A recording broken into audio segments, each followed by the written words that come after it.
Welcome back to PJ Chen Design. This is PJ. If I told you there's an easy way to creating a pattern used in the Rhino 3D software, would you like to know? In this video, I'm going to show you how to use the paneling tool to creating a pattern on this dome shape. Are you ready? Let's get started.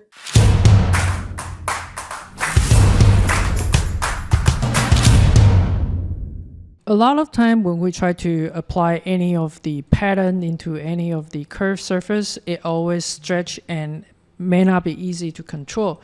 So today I would like to use the paneling tool that come with the Rhino 7 to arrange this pattern to the curved surface without deform too much.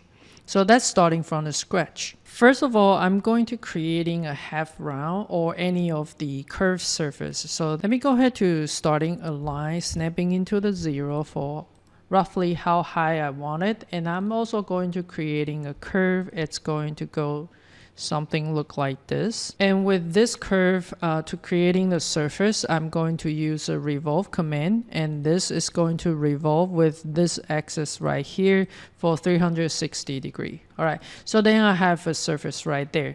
And if you don't know about the paneling tool, I do have an introduction video. I will put it here on the right top corner. You may want to watch that one first, so that will help you understand a little bit more. With this one, I'm going to apply this texture onto and on it and cover all of them.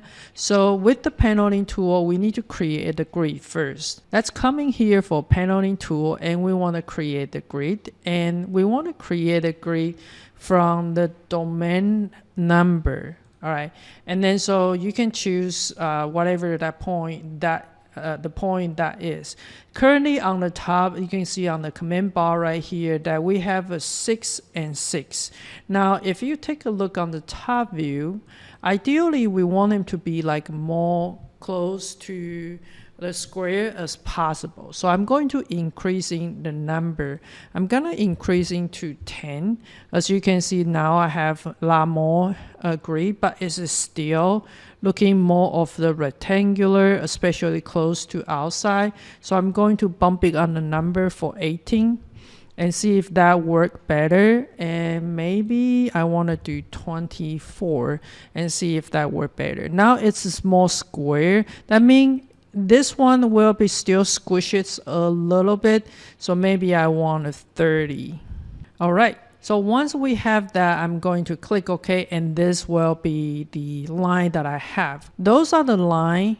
If you look at it, I have 117 points, and they all grouped together.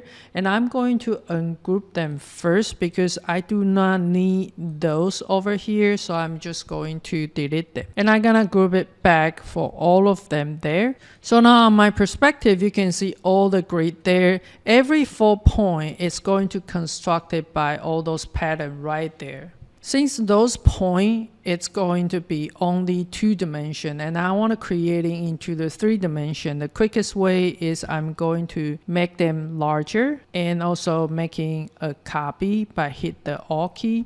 So then I will have the second group like this. Okay, the second group, I'm going to just mark them into the red color so it's easier for you to see. All right, so you can see I have first group in the black color and the second group in the red color. The second group also is the thickness of my pattern. Now let's come back to the paneling tool, and then we want a paneling from the grid. Coming into the panel 3D grid, we want a panel custom 3D. So this is the command that we are going to use. It's going to ask you the first bounding grid. Let's pick up the black one. Hit enter. Second one will be the red one. Hit enter. The bounding surface will be this surface. Hit enter. And we want to selecting the object, and we want to select all of them. Hit enter. Then this will give you a preview of what the pattern is going to look like. If you don't like the gap in the middle, you can shift, changing the number right there, so they will get closer. So I would like to remain whatever that I have there, and let's come back to the perspective. Once you like everything, hit enter, and it may take a while. So it depends on how fast your computer. It might take a while, it might take very short time. Then you will have this pattern like this. I hope you enjoyed the video and use a similar way to apply to your jewelry design. I teach all kind of jewelry CAD skill from beginning to advanced, and have a lot of special topic on my website specific for jewelry design. Check out my website at pjchendesign.com to see which jewelry CAD design course is the best for you. Thank you for watching. See you next.